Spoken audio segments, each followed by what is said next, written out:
For decades, a truly horrifying secret has been festering across the UK. It's a systemic failure to protect children from sexual exploitation. Now, this isn't a story about just a few isolated incidents. This is a crisis within the very institutions that were supposed to be a safety net. So today, we're going to examine the shocking scale of this failure, the revelations that finally brought it to light, and the urgent debate happening right now about how to finally get justice. Let's get into it. To really wrap your head around the scale of this, we have to start with one number: 500,000. That is the estimated number of children who are sexually abused in the UK, not over decades, every single year. It's a figure that's so big it's almost hard to process, but it's the reality we have to confront. And look, behind that staggering number are 500,000 individual stories of trauma. This quote, it's from a landmark report about the abuse in just one town, Rotherham, and it really brings us from that cold statistic to the horrifying human reality.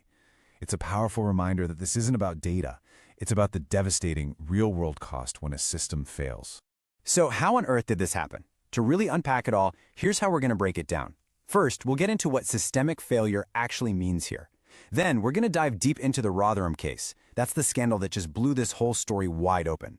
From there, we'll look at the years of inquiries that followed, what the government is doing now, and finally, we'll land on the critical and still unresolved debate about what real justice looks like. Okay, let's be absolutely clear about something. This crisis is not the result of a few bad apples. The evidence, and there's a mountain of it, points to a systemic rot. We're talking about the police, social services, local councils, the very institutions that were created to be a safety net for children. They failed on a massive scale time and time again. So the term you're going to hear a lot is child sexual exploitation, or CSE. And it's important to note this isn't random abuse. It is a calculated, manipulative process. It involves grooming a child to trap them, and it's often carried out by organized gangs. Understanding this specific definition is pretty crucial to seeing how the failures we're about to talk about could even happen. For a lot of people, the one name that brought this entire national crisis into sharp focus was Rotherham. What happened in this one town, well, it wasn't just a local tragedy. It became the terrifying blueprint that showed a pattern of abuse and institutional failure that was being repeated all across the country. And this timeline, this is where the story just becomes truly chilling. This wasn't a one-off thing. It was a 16-year campaign of abuse. And just look at this key period right here. Between 2002 and 2006, officials had 3 separate reports spelling out the horror. These reports weren't just missed. They were actively suppressed or ignored. I mean, the alarm bells were ringing loud and clear, and the people in power just chose to hit snooze. And the cost of that deliberate inaction? 1,400. And that's the conservative estimate of children exploited in just this one town. Just let that sink in for a second. 1,400 lives shattered because the warnings were ignored. So the official report on Rotherham, the J report, was absolutely scathing. This wasn't just incompetence, it was a complete dereliction of duty. The findings were damning, police treated victims with contempt, and officials literally buried reports. Now, this is a crucial point. The report found that there was this paralyzing fear among staff of being labeled racist, and that fear stopped them from acting, even when victims identified the majority of perpetrators as being of Asian background. This created a culture of inaction where, confronting the problem was seen as more dangerous to your career than just ignoring the abuse of children. And the report, it detailed the horrifying reality for these kids, being threatened with guns, doused in petrol, trafficked, and gang rape. The revelations from Rotherham sent absolute shockwaves across the nation. All of a sudden, the terrifying question on everyone's mind was, if this happened here, where else is it happening? And that fear, it sparked one of the largest public inquiries in British history, with the massive task of finding out if Rotherham was just the tip of a very, very dark iceberg. And that investigation was the ICSA, the Independent Inquiry into Child Sexual Abuse. Its mission was huge, to investigate institutional failures across the entire system, not just grooming gangs, but schools, religious groups, local councils, you name it.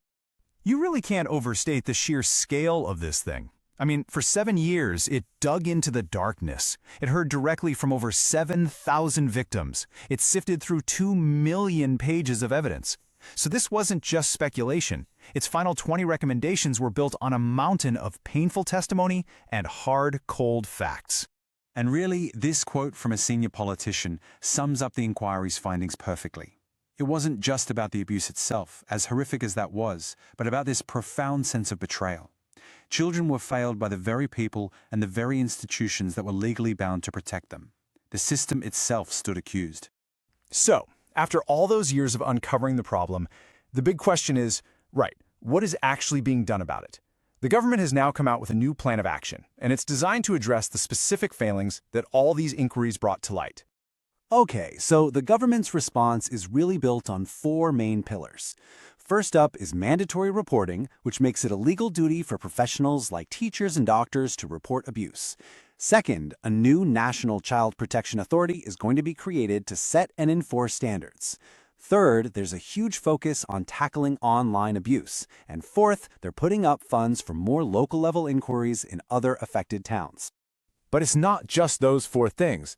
There are a bunch of other really key measures being introduced. Sentences for grooming are going to be tougher. Baroness Casey, who is known for her unflinching reports, is doing a rapid audit on grooming gangs. And crucially, victims' rights are being strengthened. They're getting the power to reopen cases, and those old-time limits for bringing civil claims are being scrapped.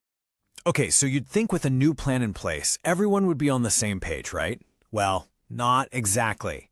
In fact, a fierce political battle is raging. And at the core of it all is one fundamental question.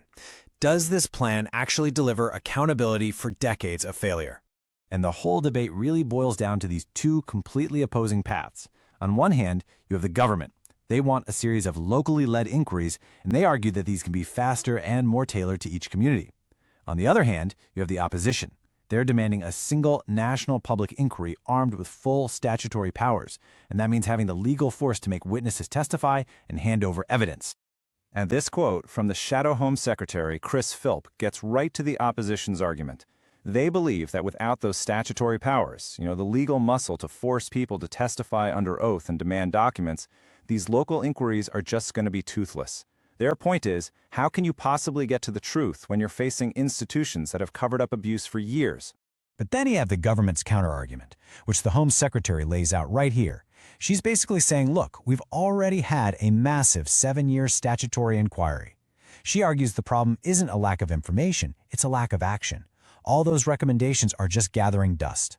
So for the government, the priority has to be immediate action to protect kids, not another multi-year investigation. And so that leaves us with the huge, unresolved question at the heart of this national crisis.